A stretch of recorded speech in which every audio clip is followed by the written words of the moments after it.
What is up, amigos? Today we're talking about the effect of the rider position on the aerodynamics of a motorbike, and this comes at the request of one of you amigos, Fargo1, and this is actually quite a young topic, and we're actually going to be looking at a paper called Effect of Windshield Configuration and Pilot Position on Motorcycle Performance, the results from that, to actually give us a better idea as to what happens whether the rider is more upright or more hunched over.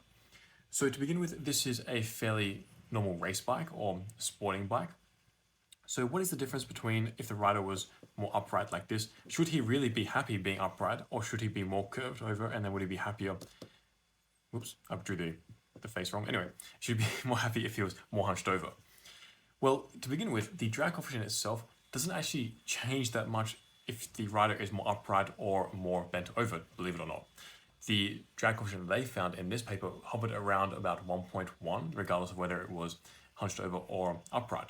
And they put this down mainly to when the flow comes over. Obviously it comes around and it may separate over the person's back, maybe not. Here it probably will separate, but as it comes along here, it will start to reattach, and often we get a wake at the back and it's a little bit smaller.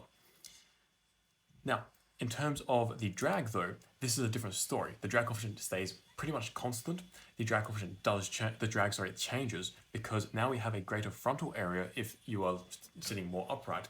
You have the flow all hitting along here, so the surface area is greater. That means that if you actually sit upright, the drag increases because of that frontal area, and it increases by about 30%. Now, in terms of the lift, we actually get some differences occurring here of about maybe 100 counts. So when you're hunched over like this, the flow comes along here and it's actually guided down a little bit more. So we often lose a little bit of lift, increase a little bit of lift, sorry, as opposed to downforce. So we lose some downforce, increase the lift a little bit by about 100 counts or so, as opposed to if we're sitting upright. Now, one other thing that is important is the angle of this visor. So if this visor actually is more steep and it actually comes up higher, that's actually not that good for drag a lot of the time, because what happens is the flow will come along here and it will skip over the top, and this rider will be shielded from the air, and that's great, it's more comfortable, but because the flow is being directed up more, the drag increases because we get a bigger wake.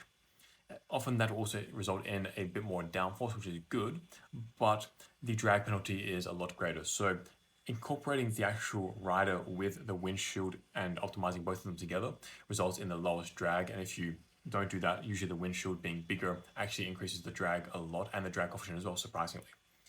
So that is the effect of the rider position on the aerodynamics of a motorbike. If you like this video, make sure to like and click the subscribe button, and I'll see you in the video. Peace, amigos.